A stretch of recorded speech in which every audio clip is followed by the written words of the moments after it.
بیماری بہت جلدی آتی ہے، انسان اس پہ امپیکٹ اس کا بہت جلدی ہوتا ہے، لیکن اس کو ریکوری میں وقت لگتا ہے. اکانومیز بھی ایسی ہوتی ہیں، تو یہ نہ سمجھیں کہ ٹرانسفارمیشن میں، ریفارمز میں ایک دم سے ایک سال میں جو ہے 2% گروتھ ہوگی تو اگلے سال 8% ہو جائے گی، ایسا نہیں ہوتا.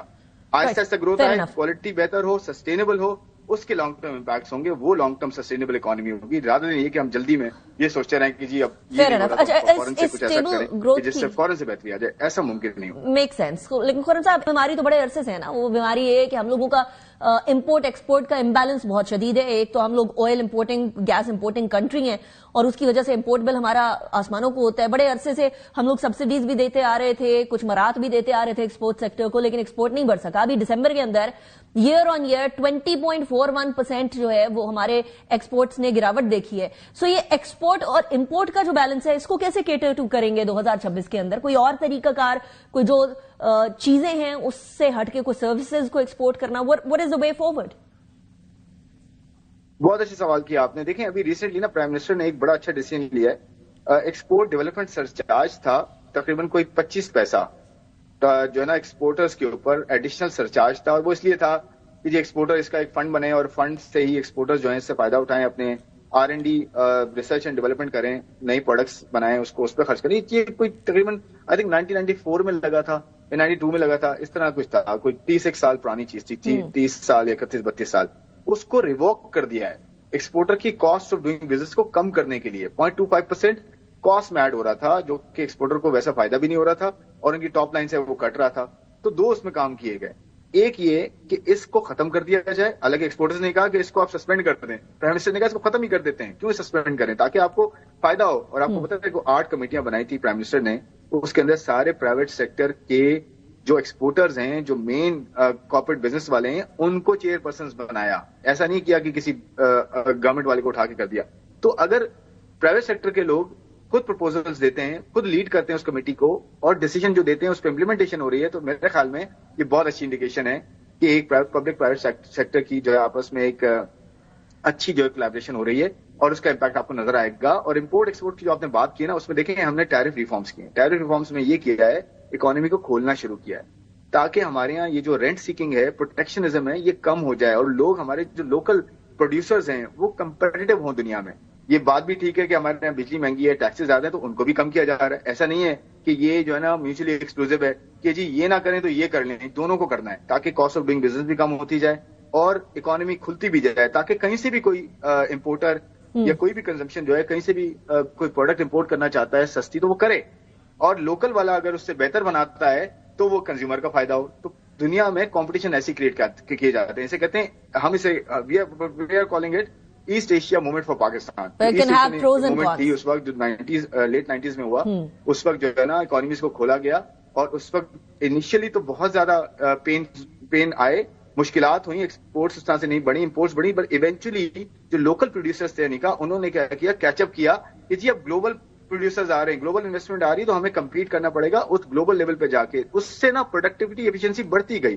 رادر دین یہ کہ آپ امپورٹس پہ ہم ہمیشہ یہ کرتے ہیں کہ ہم جو ہے نا ایک بہت زیادہ کنزمپشن بڑھاتے ہیں اور قرضے لیتے ہیں اور امپورٹس کرنا شروع کر دیتے ہیں، اور پروڈکٹیو کیپیسٹی بلڈ نہیں کرتے، جس کی وجہ سے باہر سے انفلکس آتا ہے. اور ہم پھر ایونچولی کیا کرتے ہیں، جب ڈالرز ختم ہو جاتے ہیں ہمارے پاس، تو ہم اس پہ امپورٹس پہ ریسٹرکشنز لگا دیتے ہیں. جو لوکل پروڈیوسر ہوتا ہے وہ کہتا ہے اب تو امپورٹ ہوں گی نہیں، امپورٹس میں جو ہے وہ مہنگی ہو گئی امپورٹس، اب میں میڈیوکر پروڈکٹ بناتا ہوں اور بیچتا ہوں اور لوکل مارکیٹ کو کیٹر کرتا ہوں. گلوبل مارکیٹ تو ہے ہی نہیں میرے لیے.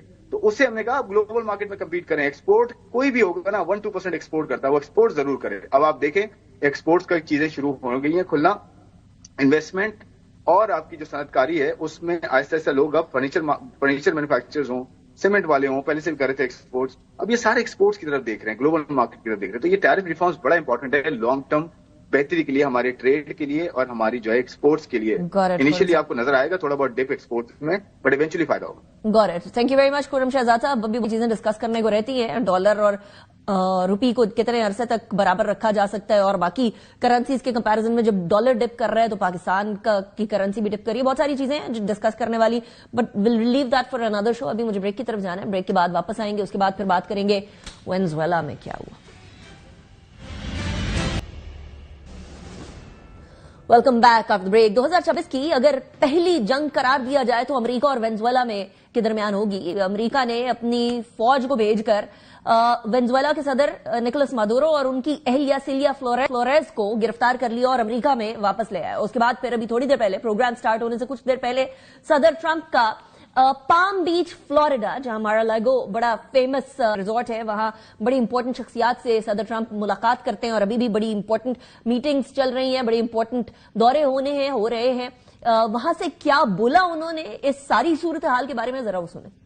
Late last night and early today, at my direction, the United States Armed Forces conducted an extraordinary military operation in the capital of Venezuela. Overwhelming American military power, air, land, and sea, was used to launch a spectacular assault, and it was an assault like people have not seen since World War II. It was a force against a heavily fortified military fortress in the heart of Caracas to bring outlaw dictator Nicolas Maduro to justice. All Venezuelan military capacities were rendered powerless as the men and women of our military, working with U.S. law enforcement, successfully captured Maduro in the dead of night. It was dark. The lights of Caracas were largely turned off due to a certain, but captured along with his wife, Celia Flores, both of whom now face American justice. They face American justice. یعنی اب امریکہ باقاعدہ طور پر انصاف کرے گا. لیکن interesting بات یہ ہے کہ کیا یہ انصاف کی بات ہے کہ کوئی ملک کسی دوسرے ملک کے اوپر دھاوا بول دے. ہوا کچھ ایسے کہ وینزویلا کے دارالحکومت کراکس کے اندر امریکہ کے حملے کا آغاز ہوا اس وقت جب پاکستان کے اندر تقریباً دوپہر کا وقت تھا. امریکی حکام نے سی بی ایس نیوز کو یہ بتایا تھا کہ وینزویلا کے صدر نکولس مادورو اور ان کی اہلیہ کو امریکی فوج کے خصوصی یونٹ ڈیلٹا فورس نے اپنی حراست میں لے لیا ہے. امریکہ طویل عرصے سے وینزویلا کے صدر نکولس مادورو پر الزام عائد کر رہا تھا کہ وہ ایک بین الاقوامی سطح پر منشیات اسمگل کرنے والی مبینہ تنظیم کی قیادت کر رہے ہیں. اس سے قبل امریکہ نے صدر مادورو کی گرفتاری میں مدد دینے کے اور معلومات دینے کے حوالے سے $50 ملین کا انعام بھی مقرر کر رکھا تھا. امریکہ نے انہیں 2024 کے انتخابات کے بعد وینزویلا کا جائز صدر بھی تسلیم کرنے سے انکار کر دیا تھا. وینزویلا نے الزام لگایا تھا کہ امریکہ جو ہے بیسیکلی اس کے قیمتی تیل کے ذخائر پر قبضہ کرنا چاہتا ہے جو دنیا میں تیل کے سب سے بڑے ذخائر سمجھے جاتے ہیں. So it is all about oil money. ابھی ہوا یہ ہے کہ وینزویلا کے وزیر دفاع ولادیمیر پیڈرینو نے یہ کہا ہے کہ جی حکومت ان حملوں کے میں ہلاک اور زخمی ہونے والے افراد کے بارے میں معلومات اکٹھی کر رہی ہے. انہوں نے الزام عائد کیا کہ جی شہری علاقوں کو نشانہ بنایا گیا امریکہ کی طرف سے اور اس کو ایک طرح سے امورل ایکٹ بھی قرار دیا گیا. سدرن امریکہ کے جو ساؤتھ امریکہ کے اور مختلف ممالک ہیں جن کے اندر کولمبیا ہے، کیوبا ہے، ان دونوں کی حکومتوں نے وینزویلا پر امریکی حملوں کی شدید مذمت کی ہے. اور کیوبا کے صدر نے تو یہ بھی کہا ہے کہ امریکہ کی جانب سے وینزویلا پر جو حملہ ہے وہ جرائم پر مبنی حملہ ہے. ناٹ جسٹ دیٹ، وینزویلا کے وزیر دفاع نے ملک بھر میں فوجی دستوں کی فوری تعیناتی کا بھی اعلان کر دیا ہے اور انہوں نے کہا ہے کہ امریکہ نے ہم پر حملہ کیا ہے لیکن وہ ہمیں زیر نہیں کر سکے ہیں. امریکہ نے 1989 کے اندر پیناما میں بھی اسی طرح کی کارروائی کی تھی جب فوجی رہنما تھے وہاں کے، ان کو گرفتار کیا گیا تھا. مینوئل نوریگا ان کا نام تھا جو خصوصی امریکی فوجی دستوں کے ذریعے عمل میں لائی گئی تھی. Some thing similar right now. اچھا، امریکی اٹارنی جنرل پیمیلا بونڈی نے یہ کہا ہے کہ جی صدر مادورو اور ان کی اہلیہ پر نیو یارک کے سدرن ڈسٹرکٹ میں فرد جرم عائد کی گئی ہے اور امریکی اٹارنی جنرل نے ہی یہ کہا ہے کہ وہ نارکو ٹیررزم اور کوکین کی جو درآمد ہے اس کے اندر اور مشین گنز اور تباہ کن ہتھیار رکھنے کا ان کے اوپر الزام ہے. ناٹ جسٹ دیٹ، یہ ساری چیزیں امریکہ کے خلاف استعمال ہوں گی. اب ان الزامات کو کس حد تک پروو کیا جا سکتا ہے اور کتنا دنیا مانے گی اور کتنا یہ ایتھیکل ہے، اس کے اوپر آنے والے دنوں میں بھی ڈسکشن کریں گے. یعنی کا نثار کو اجازت دیجیے. Take good care of yourself. See you tomorrow. اللہ حافظ.